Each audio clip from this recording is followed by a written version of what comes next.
Hi, welcome back to the channel. Again, I'm Kenny Vega, the Homewatch expert.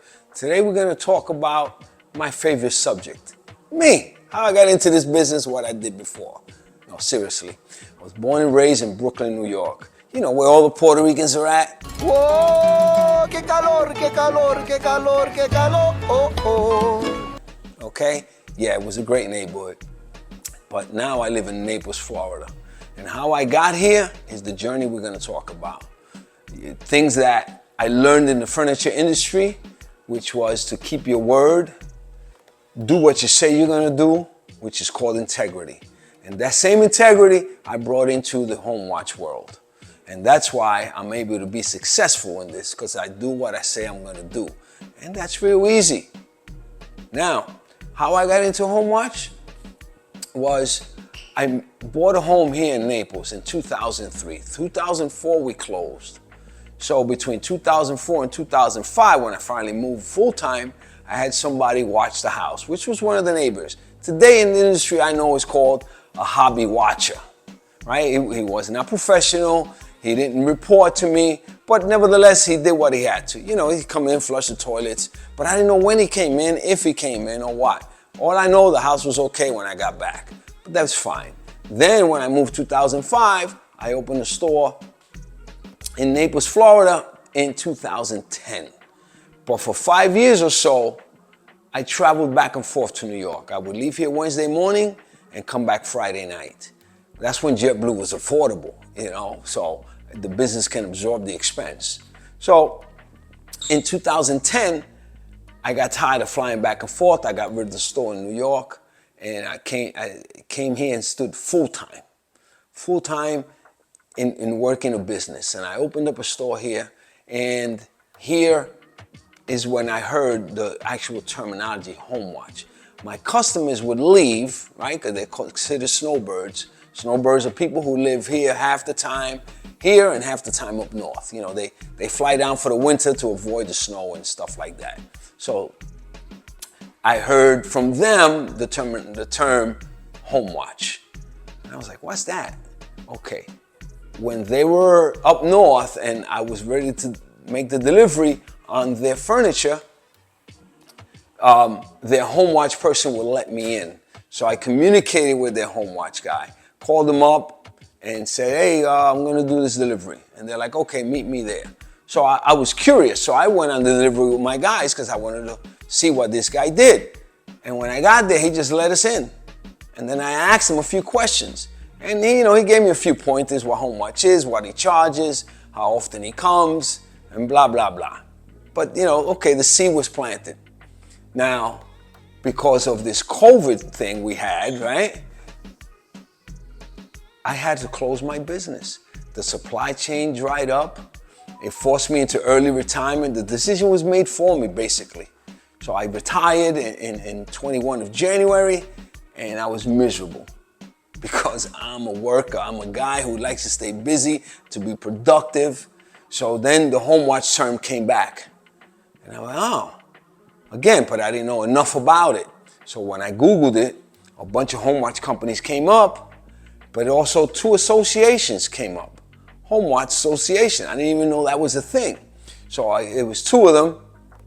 I wound up choosing National Homewatch Association. There's another Homewatch Association called, I believe, International, run by a lady named Diane Penzini. For whatever reason, I just chose National Homewatch. I hear good things about Diane as well. I'm not saying ours is better, theirs is worse. I'm just pointing the information, my experience, that there are other avenues out there. But basically what I was looking for was a mentor. And that's what I found with National Homewatch Association. I spoke to the owner, Jack Luber, and then Jack put me in contact with Carl Lorenzini, who was actually my mentor down here in Southwest Florida. Because the National Homewatch Association is throughout Canada and throughout the United States. I believe there's 500 members or close to it, and close to 300 members in Southwest Florida. I'm not sure about the exact numbers, but I know it's growing. And the good thing about them is that they have quarterly meetings. And there in those quarterly meetings, I get to meet other Homewatch professionals who are more experienced than I was. and they gave me pointers. They even referred me clients because I was in the area where they were not working. One thing about Homewatch, we like to have our own areas, our own communities, so therefore we don't have to travel far and you can service the clients better. You know, you can be more attentive and respond quick of any situation because they're close by. So I got a referral in my own community, and it turns out the lady lives in the back of me. The lake only separates us. She was so happy. And I was too. You know, one of my clients is close by, so it's perfect. So, and in the National Homewatch Association, I learned about, you know, insurance, how to get bonded, right?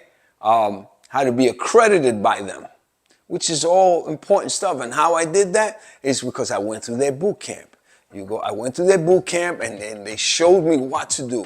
And Carl was the guy who was the mentor, who was the driving force in me learning this. You know, and they give you a little test and all that, and I passed it with flying colors. Come on, what do you think? Not really? It's simple, it's common sense. You know, just do the right thing, follow the same procedure that these guys have done before, and that's what I learned. And I continue to do that till today. That's why I consider myself a professional, because I was trained by the best. And again, it's good to have mentors, and besides Carl, there are others in there that I called on the regular, and they showed me and guided me and helped me. And this is important in this industry. Now I want to talk about my business experience that I gained throughout the years and how it correlates to this new business in the Homewatch world. And one of them is communications. You must communicate to your clients to keep them informed, to give them peace of mind, especially here in the Homewatch world.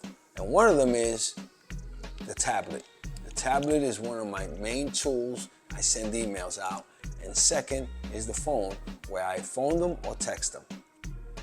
Next is image. Looking good, Billy Ray! Feeling good, Louis! And basically, it's my logo, my name of the company. Wherever I go, people are gonna recognize me. And that is so important, to look the part wherever you go. And bottom line is, you gotta represent. Last but not least, is being detail-oriented. That's one of my pet peeves, because I like to cross my T's and dot my I's. I don't like to miss anything. So I suggest for you, when you're running your business, you make sure that you do everything specifically, because at the end of the day, you have to practice CYA. You know what I mean? Thanks for watching to the end. And be on the lookout in the next couple of weeks. I will be elaborating on the core essentials to running this business, on the stuff that we just mentioned, which is communication, being detail-oriented, and image. Those are the key things, and we're going to explain and elaborate more on it on further videos. And don't forget, please like and subscribe. You know what I mean, right? Click it, click it.